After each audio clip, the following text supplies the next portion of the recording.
और आदिवासी का भाषा माने मातृभाषा का महत्व नहीं। आज बहुत ही ऐतिहासिक निर्णय होने जा रहा है। 32 आदिवासी समुदाय मिल के 28 रिजर्व सीट से एमएलए को भेजा गया, लेकिन हमारा रिजर्व सीट से आदिवासी रिजर्व सीट का प्रतिनिधि आदिवासी का बात नहीं कहता है। आज आदिवासी स्वयं अपने बात कहेगा और निर्णय लेगा और गवर्नर को नोटिस करेगा कि आप 5वें अनुसूची के गवर्नर, आदिवासी के हितैषी के लिए आप गवर्नर है। हम निर्णय लेते हैं, सरकार को निर्देशित कीजिए कि हेमंत सोरेन सरकार इन कानून को लागू करे। आदिवासी ना तो कल प्रदर्शन करेगा, आदिवासी ना तो धरना में बैठेगा, आदिवासी ना तो तेरा डंडा और गोली खाएगा।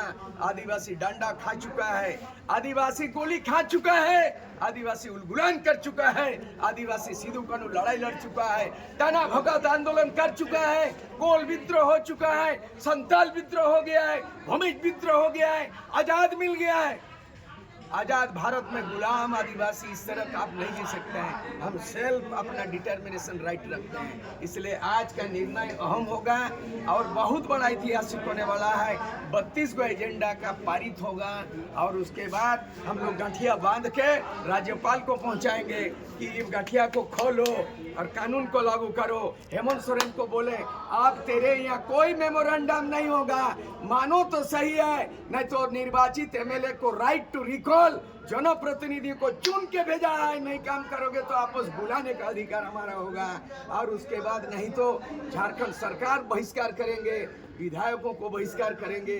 आदिवासी अब यातना नहीं सहेगा, आदिवासी अब याचना नहीं करेगा। याचना माने भीख मांगना, आदिवासी ना याचना करेगा, आदिवासी अब यातना नहीं सहेगा।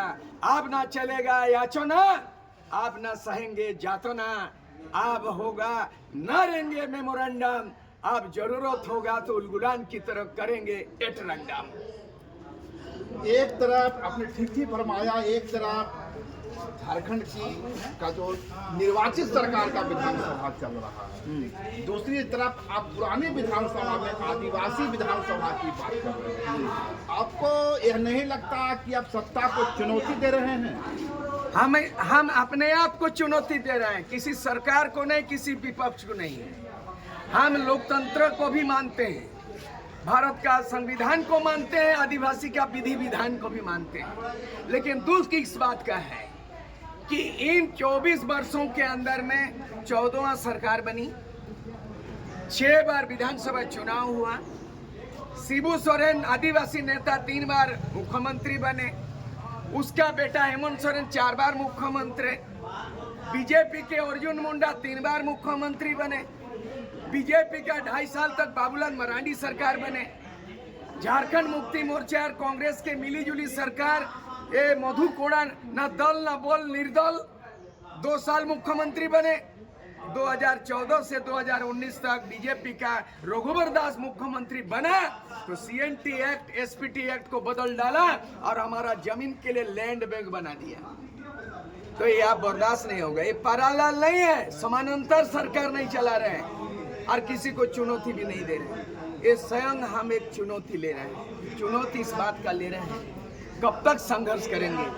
आदिवासी का जीवन गाथा, आदिवासियों का दर्द ज्यों ज्यों इलाज करते गया त्यों त्यों मर्ज बढ़ते गया, फिर भी आजाद भारत में गुलाम आदिवासी ऐसे ही रह गया। ये सरकार अपने को आदिवासियों की सरकार कहती है, आदिवासी जनसंख्याओं की सरकार कहती है। उस सरकार में आदिवासी समाज को अपने दर्द का मरहम क्यों नहीं मिला? 24 वर्षों के अंदर में स्थानीय नीति निर्धारित नहीं हुई।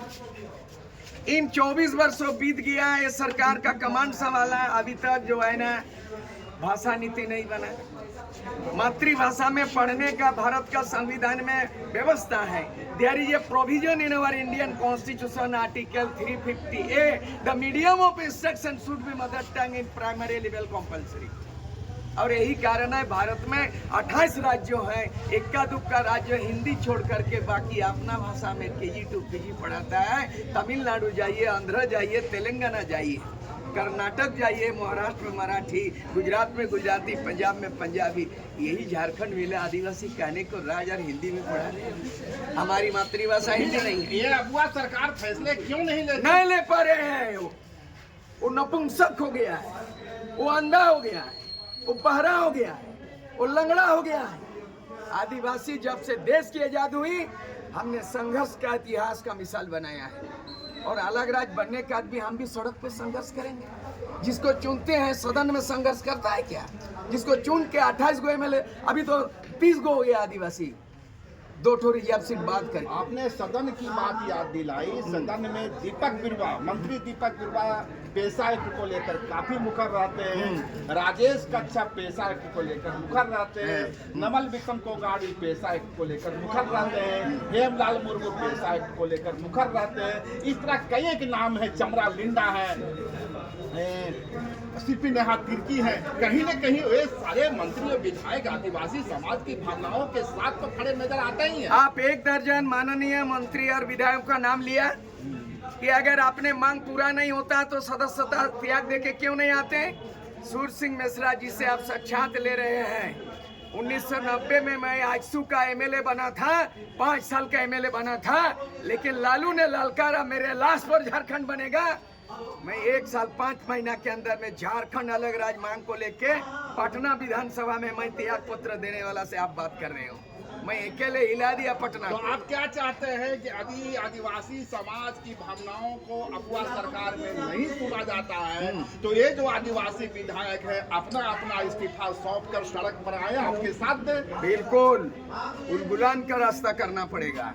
सरकार नहीं सुनती है तो इस्तीफा दे के आना पड़ेगा और जनसमूह के साथ देना पड़ेगा। ये सड़क पे संघर्ष नहीं करने वाले हैं, ये धरना जुलूस में नहीं करेंगे। आज फरमान जारी होगा सरकार को, हेमंत सोरेन को, गवर्नर को नोटिस जाएगा।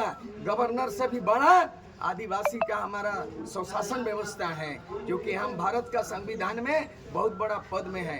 दुर्भाग्य इस बात का है, आज आदिवासी के नाम से जो राष्ट्रपति बना दिया है, वहाँ मुहिम राष्ट्रपति श्रीमती द्रौपदी मुर्मू, और आज यहाँ भी राज्यपाल रहा है, और झारखंड में आदिवासी मुख्यमंत्री है। ऐसा कानून लागू नहीं है, भाषा कानून लागू नहीं है, भाषा कानून लागू नहीं है। उड़ीसा में आज जो है ना, वहाँ भी आदिवासी मुख्यमंत्री है। हम कहाँ गुहार करें? आज झारखंड में मिसाल पेश होगा।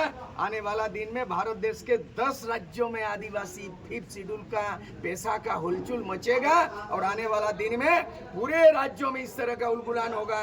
और आने वाला दिन में पूरे भारत, जैसे दुनिया के आदिवासी एक हो, भारत के आदिवासी एक हो। दिल्ली चलो कार्यक्रम, और आदिवासी राष्ट्रपति से बोलेंगे जिस जगह पे आप बैठे हो रबर स्टैम्प के रूप में मत काम करो। भारत का संविधान में आदिवासी के हित के राष्ट्रपति को दिया अधिकार, गवर्नर को दिया अधिकार। हम 5th शेड्यूल का मालिक हैं, भारत देश का मालिक हैं, भीख नहीं मांगेंगे। संघर्ष हमारी गाथा है, उलगुलान हमारी कथा है। आपकी मुख्य मांग क्या है? जहाँ तक मैं समझ रहा हूँ, आपने कहा 32 आदिवासी समुदाय के प्रतिनिधि इस आदिवासी महासभा में पार्टिसिपेट कर रहे हैं। 32 मुद्दे भी हैं, पर बड़ा मुद्दा क्या है? जैसा कि मैं आपका पोस्टर को देख रहा हूँ, पेशा एक्ट 1996 को लेकर, इसको लेकर आपकी मुख्य आपत्ति क्या है और किससे आपत्ति? 1 मिनट मेरी सवाल को सुन लिया जाए।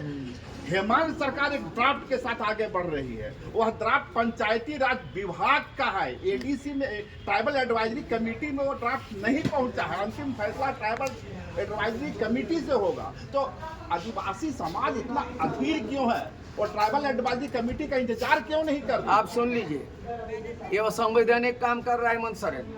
अभी जो ट्राइबल एडवाइजरी काउंसिल बना है, मैं जब एमएलए थे वो तो बिहार में थे 1990 में। अब झारखंड राज्य बना 2003 तक, मैं ट्राइबल एडवाइजरी काउंसिल का मेंबर थे। बाबूलाल मरांडी मुख्यमंत्री बने, मैं भी ट्राइबल एडवाइजरी काउंसिल के अंग रहा हूँ। मुझे मालूम है एक फैक्ट, मैं LLB, MA, PhD, किताब लिखने वाला, हिस्ट्री मैं जानता हूँ। Tribal advisory council governor notified करता है। 5th शेड्यूल के मालिक गवर्नर होते हैं, मुख्यमंत्री नहीं होते हैं। तो उन्होंने खुद अपने आप को पैसा मैंने TSC बना लिया, मुख्यमंत्री अपने चेयरमैन बना के। वो संविधान है कि उसको रिजेक्ट होगा। गवर्नर को हम लोग नोटिस दे दिया है उसको। दूसरा चीज है कि झारखंड राज्य पंचायत अधिनियम 2001 की जहाँ तक आप मैंने हवाला दे रहे हैं, नहीं उनके वाला मैं नहीं दे रहा हूँ। मेरा कहना है कि अभी जो ड्राफ्ट है पंचायती राज विभाग के पास है, वह विभिन्न मंत्रालय को सौंपा नहीं गया है, उस पर लोगों का राय ली जा रही है। हाँ, तो हाँ। थोड़ा सा धैर्य होना चाहिए था पंचायती राज विभाग को, ड्राफ्ट को सामने आने देना चाहिए नहीं था। नहीं नहीं, ड्राफ्ट को गेजेट में हम लोग देख लिया है, ड्राफ्ट गजेटेड हो गया है, मालूम है कि नहीं आपको? 2023 में ही गजेटेड हो गया है ड्राफ्ट को। और इन्होंने ड्राफ्ट को क्या बनाया है, ये पंचायत राज अधिनियम 2001, उसके अंदर में ग्राम सभा है, पंचायत है, मुखिया के अंडर में ग्राम सभा है, और वो ग्राम सभा में पेचा को घुसड़ दिया है, क्योंकि ये जो पेशा कानून और पंचायत दोनों अलग है। पंचायत एक्ट जो है भारत का संविधान, पंचायत एक भारत का संविधान का पार्ट 9 में